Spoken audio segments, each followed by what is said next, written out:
أعوذ بالله من الشيطان الرجيم بسم الله الرحمن الرحيم بسم الله الرحمن الرحيم. Assalamualaikum warahmatullahi wabarakatuh. Syukur alhamdulillah kita dapat berjumpa lagi di channel ini. Shalawat serta salam semoga tetap tercurahkan pada junjungan kita baginda Nabi Muhammad sallallahu alaihi wasallam. Allahumma shalli ala sayyidina Muhammad wa ala ali sayyidina Muhammad. Harapan dan doa kami, semoga Allah Subhanahu wa taala senantiasa memberikan kesehatan, limpahan rezeki, panjang umur, serta ampunan untuk kita semua. Amin amin ya rabbal alamin. Sahabat beriman yang dirahmati Allah Subhanahu wa taala, menurut sejarah Islam, sholat tahajud dikerjakan oleh baginda Nabi Muhammad SAW sejak mula-mula Islam berkembang di Makkah. Dikala baginda Nabi Muhammad SAW belum hijrah ke Madinah, yaitu ketika turun ayat surat Al-Muzammil ayat 1-4.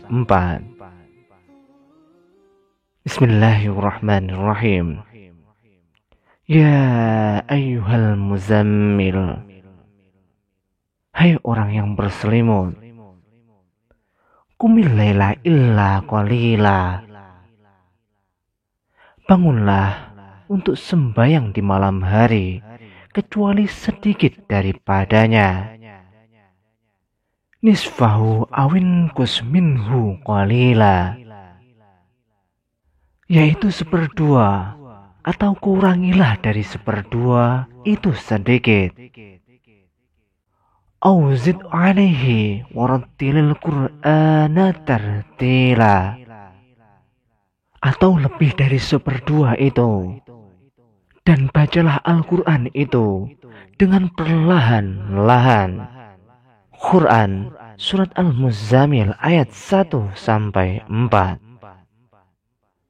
Wahai sahabat, maka jelaslah perintah tahajud kepada baginda Nabi Muhammad SAW dan kepada sahabatnya lebih dahulu diturunkan sebelum sholat 5 waktu difardukan. Karena difardukan sholat 5 waktu ketika Nabi SAW mikhraj dan menerima langsung dari sisi Allah Subhanahu wa ta'ala. Dan sebelum itu Nabi biasa melakukan sholat sehari-hari, yaitu pagi dan petang. 2 rakaat dinamakan waktu isyraq, dan petang 2 rakaat dikala matahari terbenam, yaitu waktu maghrib. Demikian biasanya Nabi mengerjakan selain tahajud. Adapun hukum sholat tahajud ini pada awalnya adalah wajib menurut surat Al-Muzammil ayat pertama. Kemudian baru ada perubahan menjadi sunnah setelah turun surat Al-Muzammil ayat 20. Wahai sahabat, sholat tahajud adalah sholat sunnah yang dikerjakan pada waktu malam hari. Paling sedikitnya 2 rakaat dan sebanyak-banyaknya tidak terbatas. Waktu pelaksanaan sholat tahajud adalah mulai dari waktu isya sampai terbitnya fajar. Sholat malam dapat dikatakan sholat tahajud dengan syarat apabila dikerjakan sesudah bangun dari tidur malam, meskipun tidurnya hanya sesaat. Apabila dikerjakan sebelum tidur dulu, maka tidak dapat dikatakan sholat tahajud, tetapi dianggap sholat sunnah biasa, seperti halnya witir, sholat hajat, dan sebagainya. Waktu yang paling baik mengerjakan sholat tahajud yaitu pertama, sepertiga malam pertama, yaitu kira-kira jam 7 sampai jam 10. Yang kedua, sepertiga malam kedua, yaitu kira-kira jam 10 sampai jam 1 malam. Yang ketiga, sepertiga malam ketiga atau terakhir, yaitu kira-kira jam 1 malam sampai dengan masuknya waktu subuh. Namun, yang paling baik untuk mengerjakan sholat tahajud adalah sepertiga malam terakhir, sebagaimana sabda Rasulullah Shallallahu Alaihi Wasallam, "Yanzilu Rabbuna tabaraka wa ta'ala kulla lailatin ila sama'id dunya hina yabqa sulusul lailil akhir yaqul man yad'uni fa astajiba lahu man yas'aluni fa'atiyah man yastaghfiruni fa aghfiralah." Rabb, Tuhan kita turun ke langit dunia pada sepertiga malam yang akhir. Pada setiap malamnya, kemudian berfirman, "Orang yang berdoa kepadaku akan kukabulkan. Orang yang meminta sesuatu kepadaku akan kuberikan. Orang yang meminta ampun dariku akan kuampuni." Hadis riwayat Imam Bukhari dan Muslim.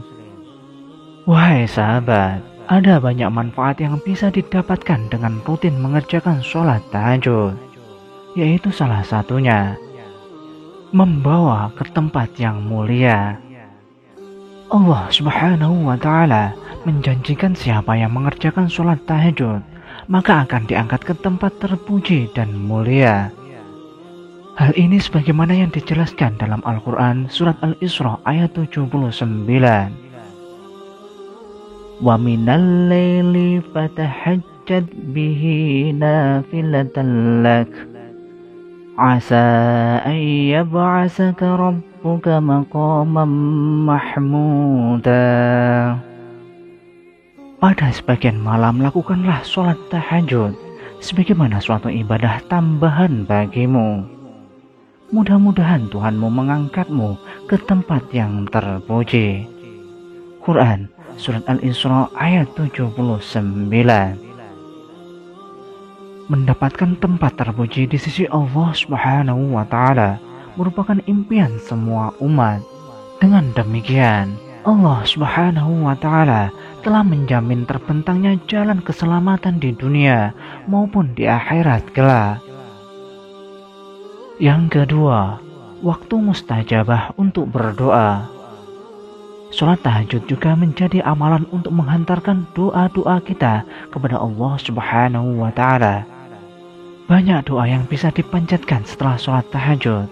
Pastikan semua doa ini dilandasi dengan keyakinan bahwa Allah Subhanahu wa Ta'ala akan mengabulkan semua yang terbaik.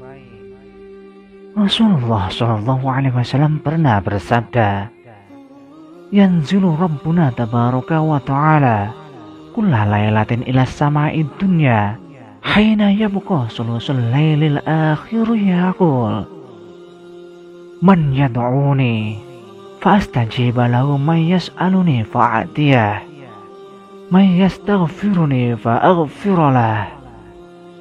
Rabb, Tuhan kita turun ke langit dunia pada sepertiga malam yang akhir. Pada setiap malamnya, kemudian berfirman, "Orang yang berdoa kepadaku akan kukabulkan. Orang yang meminta sesuatu kepadaku akan kuberikan. Orang yang meminta ampun dariku akan kuampuni." Hadis riwayat Imam Bukhari dan Muslim. Yang ketiga, mendekatkan diri dengan Allah Subhanahu wa Ta'ala. Perasaan tenang pada jiwa, pikiran dan batin akan dapat dirasakan oleh orang-orang yang dirinya dekat dengan Allah Subhanahu wa Ta'ala. Hal ini bisa didapatkan dengan cara mendekatkan diri melalui sholat tahajud. Orang-orang yang tekun menjalani sholat tahajud niscaya akan diliputi aura kebahagiaan dan ketenangan. Kebahagiaan ini lantaran ia bisa merasakan bahwa dirinya sangat dekat dengan Allah Subhanahu wa Ta'ala. Inilah kesempatan emas untuk berkomunikasi langsung dengan Allah.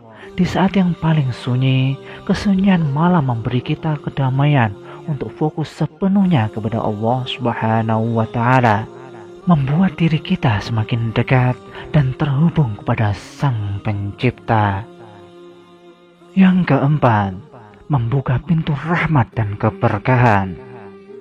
Saat kita memutuskan untuk melaksanakan sholat tahajud, langit terbuka lebar menyambut doa kita. Allah Subhanahu wa Ta'ala menurunkan rahmat dan keberkahannya kepada hamba yang tekun dalam ibadah malam, sehingga hidup kita akan dipenuhi dengan anugerah darinya, dari Allah Subhanahu wa Ta'ala. Tidak heran jika banyak ulama dan sahabat Nabi yang sangat mengagungkan sholat tahajud. Kesungguhan dalam melaksanakan sholat sunnah ini tidak hanya memberikan manfaat secara spiritual, namun juga memberikan kedamaian dan kebahagiaan dalam hidup. Sebagai seorang muslim, alangkah baiknya jika kita bisa mengambil hikmah dari sholat tahajud dan menerapkannya dalam kehidupan sehari-hari. Yang kelima, salah satu kunci masuk surga. Sebagaimana sabda Rasulullah SAW, "Wahai manusia, sebarkanlah salam, berilah makan orang-orang yang membutuhkan, sambunglah silaturahmi, dan sholatlah pada malam hari ketika orang lain sedang tidur. Niscaya kalian akan masuk surga dengan selamat." Hadis riwayat Imam Ibnu Majah. Sahabat beriman yang dirahmati Allah Subhanahu wa Ta'ala, demikianlah sejarah sholat tahajud dan keutamaannya yang dapat kami sampaikan. Semoga dapat bermanfaat untuk kita semua. Semoga kita dapat melaksanakannya dan dapat keutamaannya. Amin. Amin ya rabbal alamin. Wallahu a'lam bishawab. Wassalamualaikum warahmatullahi wabarakatuh.